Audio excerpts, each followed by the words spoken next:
final beta for Battlefield 6 just finished, and I can't believe I'm saying this, but I'm installing Battlefield 2042 because DICE surprise dropped a bombshell update. 2042 just got an Iwo Jima remastered map with an active volcano, new guns, the A10 Warthog, and a totally free battle pass. Well played, DICE. Well played. So update 9.2.0 for Battlefield 2042 has seemingly kicked off a Road to Battlefield 6 event for the game. And this is one of those updates where if they had launched it earlier in 2042's live service, we'd probably be celebrating a bigger return to form and much needed injection of fresh content. And admittedly, releasing it barely 50 days before the launch of one of the most anticipated Battlefield games since BF1 kinda takes some of the wind out of its sails. But at the same time, it's also a great update that gives fans something fun to do while they wait for the next game. Clearly, the star of the show is an overhauled version of Battlefield 5's Iwo Jima map. The volcano has been made active, and while the Japanese HQ spawn has been closed off, the rest of the map is mostly intact. All the objective areas have been overhauled, but the general layout and terrain of the map is pretty close to how it appeared in BF5. The new buildings and reworked tunnels all lean into 2042's more futuristic aesthetic, but it also feels kind of industrial and lived in, especially compared to some of 2042's more clinical and emptier maps. I do wish there were some more World War II callbacks, like destroyed and rusted out tanks from that era, but there's plenty of modern set dressing to sell the notion that this place is an active combat zone. Playing Breakthrough gives us the classic beach assault, and while the vibe isn't exactly World War II, it didn't stop me from trying to use the M1 Garand to storm the beach. Needless to say, that pipe dream died rather quickly because the M1 Garand is a tough sell when going up against modern military weapons. Now, if you're big on vehicle gameplay, this is certainly one of the maps to really show off vehicle combat. It's got tons of wide open spaces for tank duels, but there's still enough cover and elevation changes to make sure that you can dodge incoming fire and take some cover from land and air. This also helps infantry out, where they don't have a ton of cover to duck behind all the time, but just the right amount where they can cover some open terrain without being sentenced to death.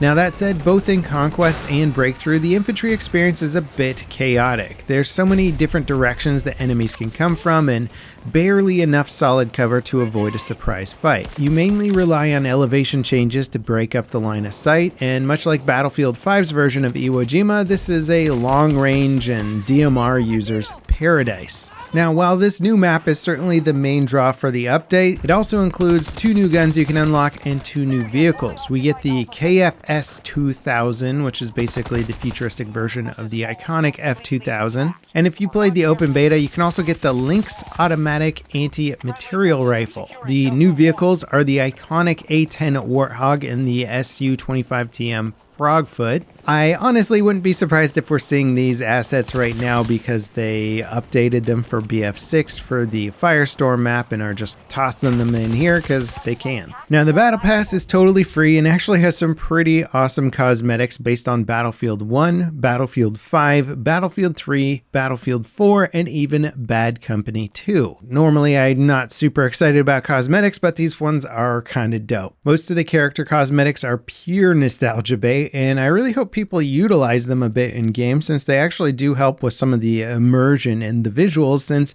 2042's goofier cosmetics can tend to break that. There's even this chick who you may remember from DICE's greatest reveal trailer ever. Looks like she grew a new arm. Modern technology sure is impressive.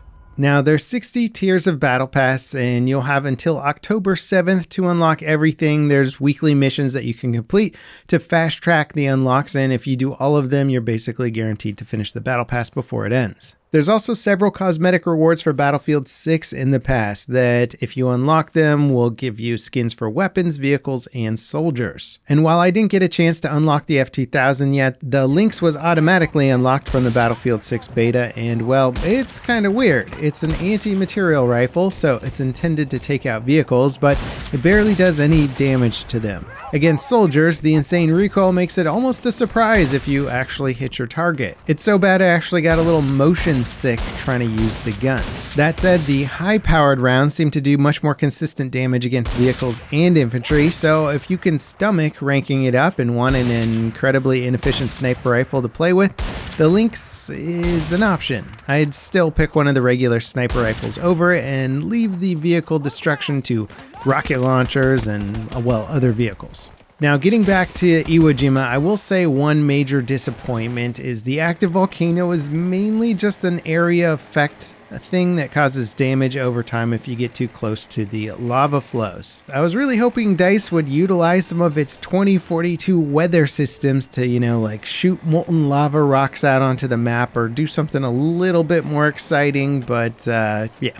Now on the plus side, the volcano being in an active state has transformed the landscape to be a bit more barren than it was in Battlefield 5, so there's a lot less bush campers, and the simplified terrain makes infantry firefights a little bit more clean and straightforward. But like I said at the start, the enemies can basically come from anywhere, so you can't reliably predict when or where you're going to encounter your next fight. I found myself running into random clusters of enemies or vehicles a lot. It seems like Conquest was kind of a secondary goal for this map, and the overall balance was more or less focused on Breakthrough. And while I did enjoy that classic beach assault on Breakthrough significantly more, it is a defender-heavy experience. There's a reason the Japanese were so hard to defeat in the real-world Battle of Iwo Jima. The defenders basically have all the terrain benefits. Elevated terrain, bunkers, and in-placed weapons gives you a huge advantage against the beach assault. Thankfully, the first sector isn't too brutal to capture, and most of the matches I played happened more on the dry land. Now, I gotta be honest, it was really jarring switching back to 2042 after playing Battlefield 6 beta for 2 weekends in a row. So much of the design elements that DICE got wrong with 2042, like specialists, lack of factions, and the wacky cosmetics, stand out so much more now. Don't get me wrong, this is a great update for 2042, but it's an update for a game that has very little in common with the next Battlefield that everyone is so hyped for. It's also kind of weird that Iwo Jima kind of was the last map to mark the end of Battlefield 5's support, and it's the same with 2042. If we get an Iwo Jima map for Battlefield 6, I hope we get to see it before the very last DLC. In fact, I feel kind of jealous that 2042 is getting this map, which has a lot of big vehicle areas, and Battlefield 6 was lacking a lot of that big vehicle map gameplay. Maybe I won't really care as much once Battlefield 6 launches with all of its content, but that's also kind of the point. DICE has made an effort to explain how much work goes into each level design for their games, so dropping a big cool map for a game that probably is going to lose 99% of its player base in less than 2 months feels like players aren't exactly getting a huge return on DICE's investment here. Overall though, this is a pretty solid send-off for 2042, even if the game itself wasn't all that well received. Battlefield 6 is certainly shaping up to be a very strong return to form, but there's still a bunch of unknowns and potential concerns that I'll be covering in a future video. Until then, if you want to see some of the behind the scenes on what it takes to actually make a video game, check out my latest devlog for C-Beams. We made some huge progress towards procedurally generated levels, destruction, new flight mechanics, and a ton of other things. As always guys, thanks so much for watching, and I'll see you next time. This is Level Cap, signing off.